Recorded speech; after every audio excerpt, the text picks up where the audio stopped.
How you doing, guys? My name is Lee. I'm in the House of Lee. We're here in the mega store at Morayfield with the M4A1 Gel Blaster. And on today's episode, a few of you guys have actually been asking for a while about the blasters on the back wall. So we're actually very proud to bring to you guys a little bit of a run through of some of the blasters that I actually do mod here in the shop. But on today's episode, we're going to be going through the ARP9. If you would actually like to see a proper breakdown of this one in stock form, hit the link and that should take you to that standard video and run you through the ARP9 straight out of the box. But if you do stick around with us, guys, we are going to go through a few of these blasters here that I've built in the past and yeah, show you what's inside. We'll tell you about what's inside and we'll see them in action. So let's get on with it, guys.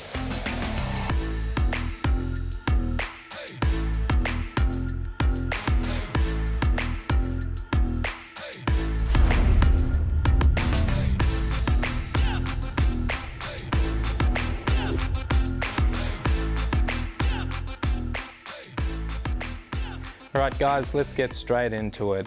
What we're going to do here before we go and actually describe all the internal parts is simply just show you guys what I'm actually working with today.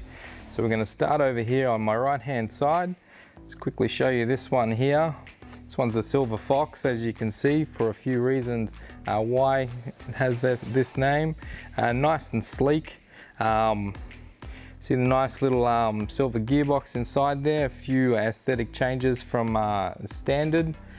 This blaster is absolutely awesome. You are going to see it shoot later on, so yeah, stick around for that. Not too much done, but nice subtle changes to make this blaster pop. Moving over here, this is the Slow Boy. This one here has got a fair few things added to it. As you can see, I have gone through and riced this one up, so it does have a few things on it, but little torch, sight, some red bling. This one's a DSG, but we'll go over that more very soon. But yeah, I love this thing. It's my baby. And lastly over here, we've got another one. This one's running a drum mag, some orange bling, some beautiful front end parts on this one as well, just like the other one as well. Custom parts there. Beautiful blaster. This one goes to town on the Speedsoft teams in Speed QB or Speedsoft Australia. So if you're ever out there, look forward to being shot by this one. Let's move on again, guys. We'll actually jump into it and start actually talking about what's inside these ARPs and what makes them different to the standard version and why I like to go through and actually mod my blasters. So we'll start again back over here on the right hand side. This blaster here, ARP9 again, run you through everything externally. So this one here has got an aftermarket flash hider on the front, CNC, very nice piece of gear. The front handguard is also CNC, so while it does look standard, it is actually CNC. So nice and solid. To match that, I've also added a CNC top rail as well. So look and feel of this is very nice to myself, not going overboard, just making it nice and sleek. Also added a namepoint T1 on the top, which has the solar panel. So if you're playing outside, you don't need batteries, which is awesome. You guys might notice as well internally, this blaster is running a billet gearbox. So it does have an MK gearbox. So if you come on down to the shop, you can purchase your MK tactical gearboxes from M4A1 at Morayfield. But this one does have the MK V2, full billet build, aftermarket cylinder, SHS catalog basically internally with gears, cylinder head, nozzle, bushes, spring kit, running an SHS motor as well. Blaster does run on 11 volt.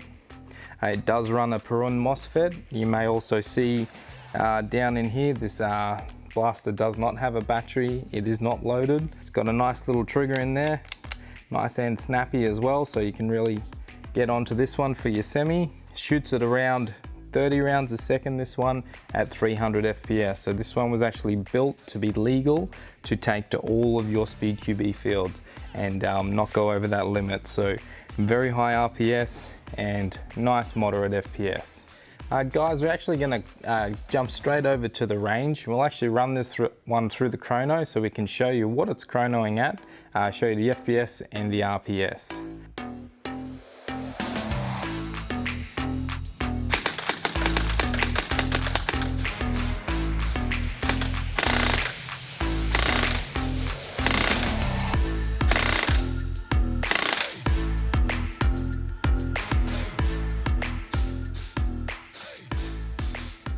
And we will also head over to the field as well to show you what this one is doing accuracy wise.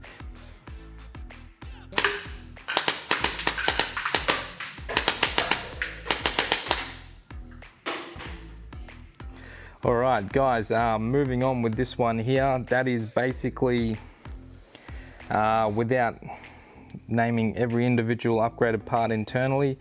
Magazine is still standard at the moment. You can upgrade the motors in these to try and squeeze out some higher RPS. They do start to struggle around that 30 to 32 RPS with feeding.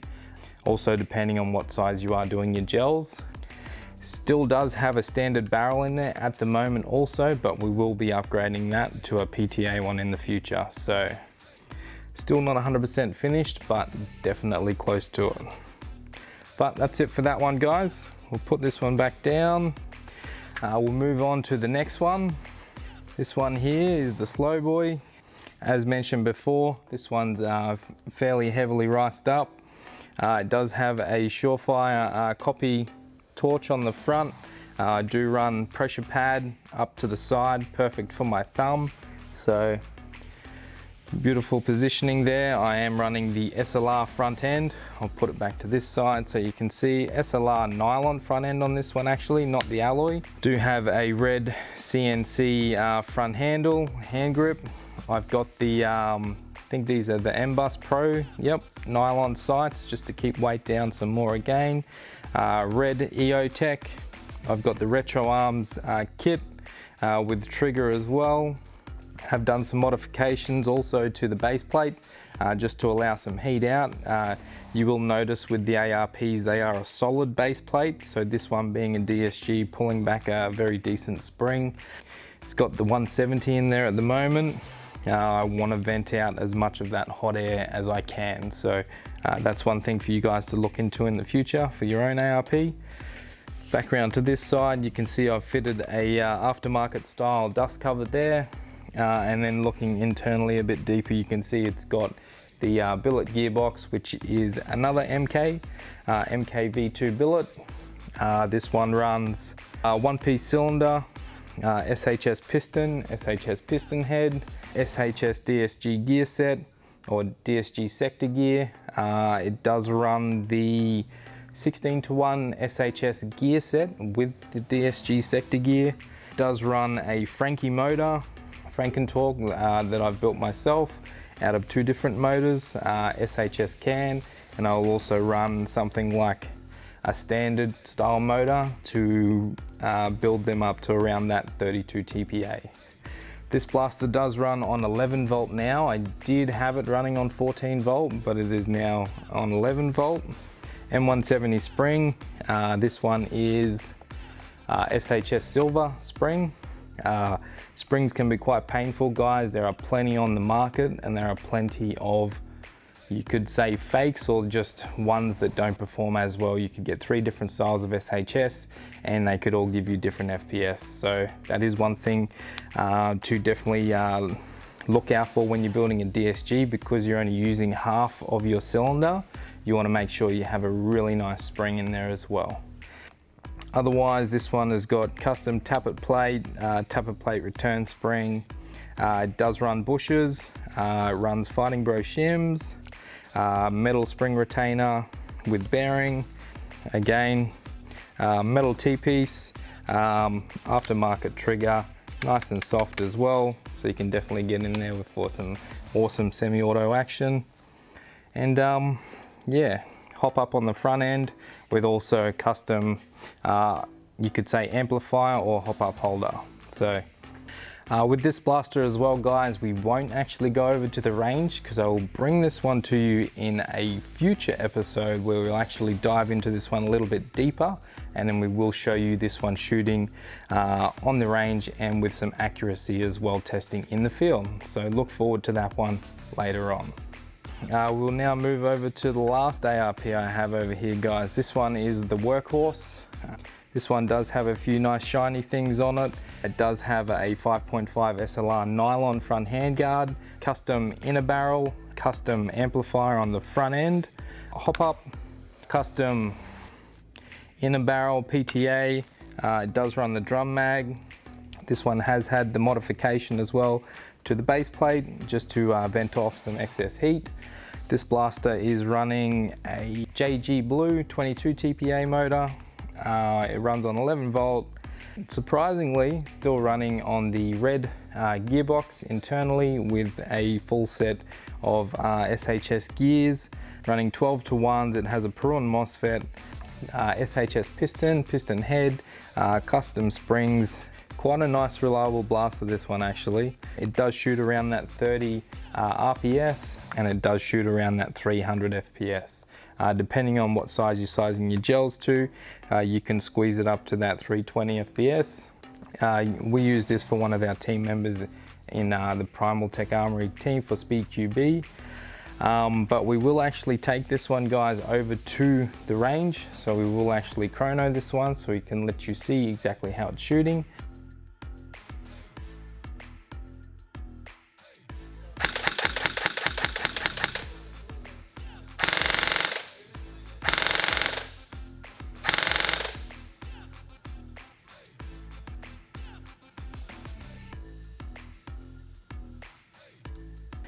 And we also take it to the field so you can actually see the accuracy we can get from this one.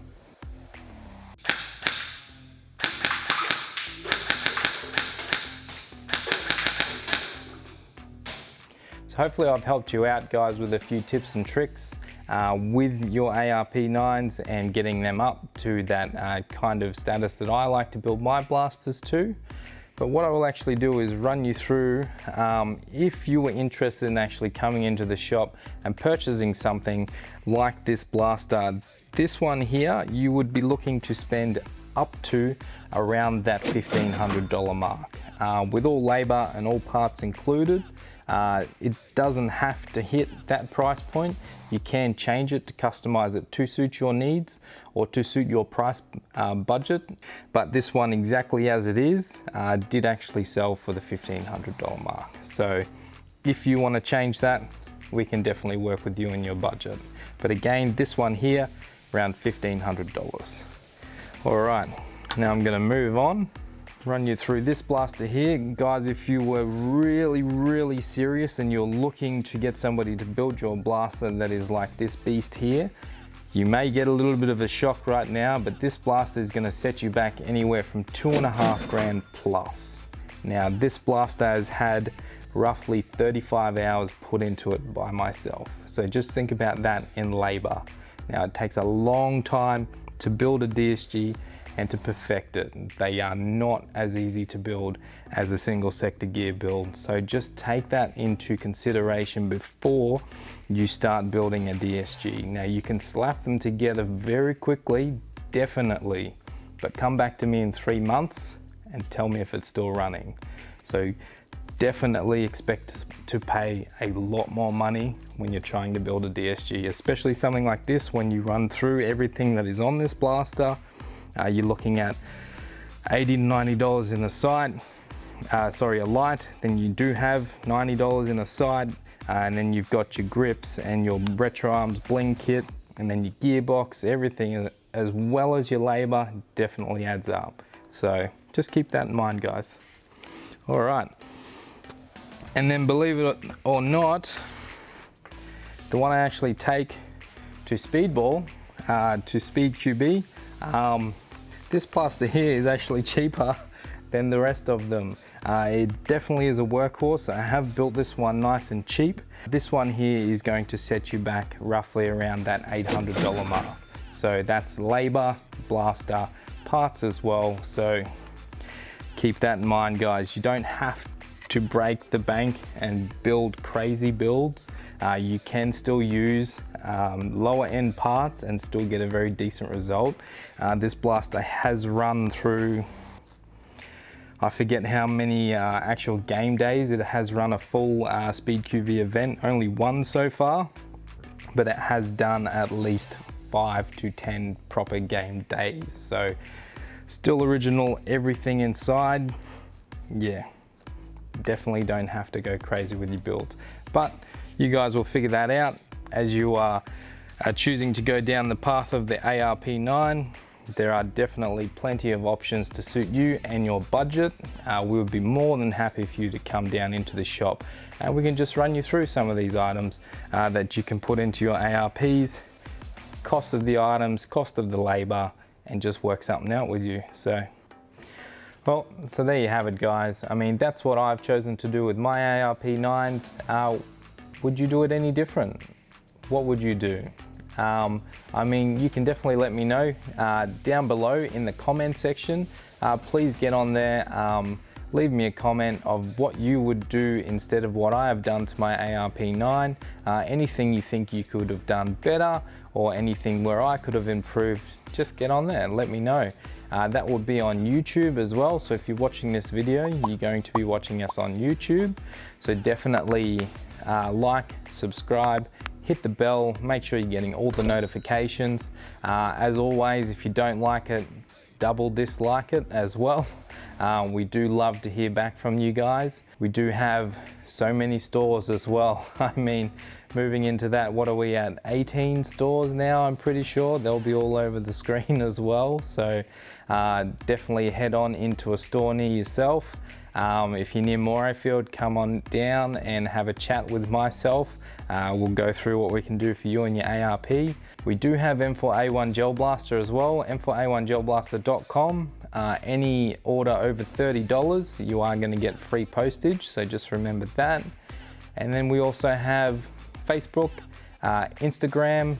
Definitely get onto those two platforms as well. Find us, follow us, make sure you're keeping up to date. Hope you enjoyed the video, guys. Really, a lot of you guys have been asking for the more in-depth kind of content with some of the builds that I've been doing, so we do look forward to bringing you a lot more of these, but definitely let us know, what would you like to see? We look forward to your comments, and as always, guys, moving to the end of the video, please stop and think. It's one of the biggest things that we will keep pushing. Always remember your eye protection, get out, be safe, don't wave these things around in the street, because we really do want to have this sport around for the long term. I really don't want to go back to being a mechanic anytime soon, so I want to keep working on gel blasters for a long time. So please, guys, stop and think. Be safe, be responsible, and we'll see you soon.